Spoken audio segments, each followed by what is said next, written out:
ولا تہینوا ولا تحزنوا وانتم الاعلون ان کنتم مؤمنین۔ صاف صریح طور میں ایک اعلان کیا جاتا ہے، صاف صریح طور پر کچھ الفاظ بیان کیے جاتے ہیں کہ ولا تہینوا ولا تحزنوا وانتم الاعلون ان کنتم مؤمنین۔ اللہ مومنوں سے خطاب کرتا ہے کہ ولا تہینوا ولا تحزنوا، غم مت کھاؤ، گھبراؤ نہیں، وانتم الاعلون، تم کامیاب رہو گے، تم ہی کامیابی اور کامرانی کی سیڑھی کو چڑھو گے، لیکن اس کے لیے ایک شرط کا انتخاب کیا گیا، ایک شرط رکھی گئی، فرمایا کہ وہ شرط یہ ان کنتم مومنین، اگر تم صحیح معنوں میں مومن بن جاؤ۔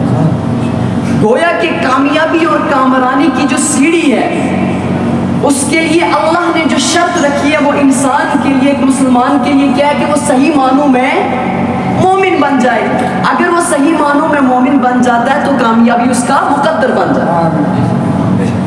اب کامیابی کی جو ضمانت رکھی گئی ہے، کامیابی اور کامرانی کے لیے جو شرط رکھی گئی ہے وہ شرط ہے کیا، اس شرط پہ کیسے چلا جائے، اس شرط کو اپنی زندگی میں کیسے اپنایا جائے، اس کو پریکٹیکلی کیسے اپلائی کی جائے، اس کا جو پورا ذخیرہ تھا وہ بھی اللہ نے قرآن مقدس کے اندر رکھ دیا اور ہم سب کو سمجھا دیا۔ اب فرمایا کہ سیدھے راستے پر چلنے والا مومن ہوتا ہے، تو ہم سب جانتے ہیں مومن کبھی غلط راستے کا انتخاب نہیں کرتا، مومن سچے راستے کا انتخاب کرتا، صحیح راستے کا انتخاب کرتا ہے۔ اور جب ہم نماز میں کھڑے ہوتے ہیں تو کہتے ہیں اے اللہ اہدنا الصراط المستقیم، بولا تو ہمیں کس راستے پر چلا، سیدھے راستے پر چلا۔ دعا ہم وہاں بھی کر رہے ہیں، اللہ کہہ رہا ہے کہ مومن ہونا شرط ہے، صحیح معنوں۔ تو جو مومن ہے اگر وہ نماز میں کھڑا ہو کے دعا کر رہا ہے اے اللہ تو ہمیں سیدھے راستے پر چلا۔ اب کون سے راستہ، کون سا سیدھا راستہ، راستہ تو دو ہی ہے، ایک غلط راستہ ایک صحیح راستہ ہے۔ فرمائے کہ اللہ عرض کی جا رہی ہے، اللہ کی بارگاہ میں دعا کی جا رہی ہے نماز میں کھڑے ہو کر کہ مولا اہدنا الصراط المستقیم، تو ہمیں سیدھے راستے پر چلا۔ کون سا سیدھا راستہ؟ اگلی آیت میں سورہ فاتح فرمایا صراط الذین انعمت علیہم، مولا تو ہمیں اس سیدھے راستے پر چلا جس پر چلنے والوں پر تیرا انعام ہوا۔ پھر دوسری سمت، دوسرا گروہ، دوسرے لوگ جو غلط راستے کے تھے ان کے بارے میں انسان دعا کرتا ہے اے اللہ غیر المغضوب علیہم ولا الضالین، مولا تو ہمیں اس راستے سے بچا جس پر چلنے والوں پر تیرا غضب ہوا۔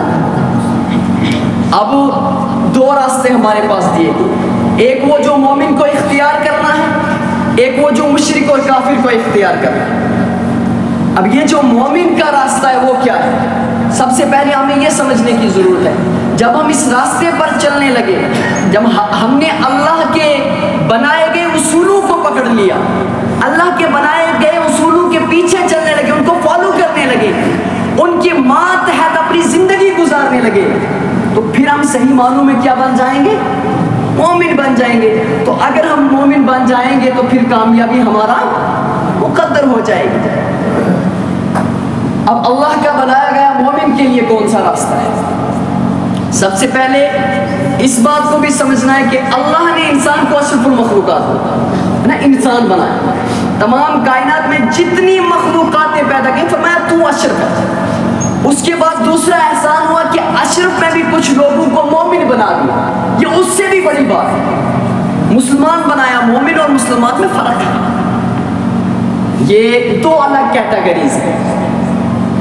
اب ان کیٹیگری میں ہمیں بہترین والی کیٹیگری میں ڈالا گیا، فرمایا تم مومن ہو۔ اب مومن کو چاہیے کہ اللہ کا بنایا گیا وہ راستہ جس کے بارے میں اللہ نے فرمایا وَاعْتَصِمُوا بِحَبْلِ اللَّهِ جَمِيعًا، اللہ کی رسی کو مضبوطی کے ساتھ۔ کون سی مضبوطی رسی؟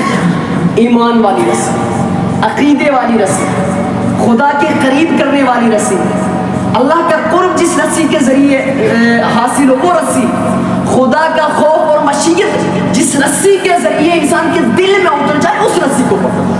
وَاعْتَصِمُوا بِحَبْلِ اللَّهِ جَمِيعًا، اللہ کی رسی کو مضبوطی سے پکڑو، دین اور ایمان والی رسی کو مضبوطی سے پکڑو۔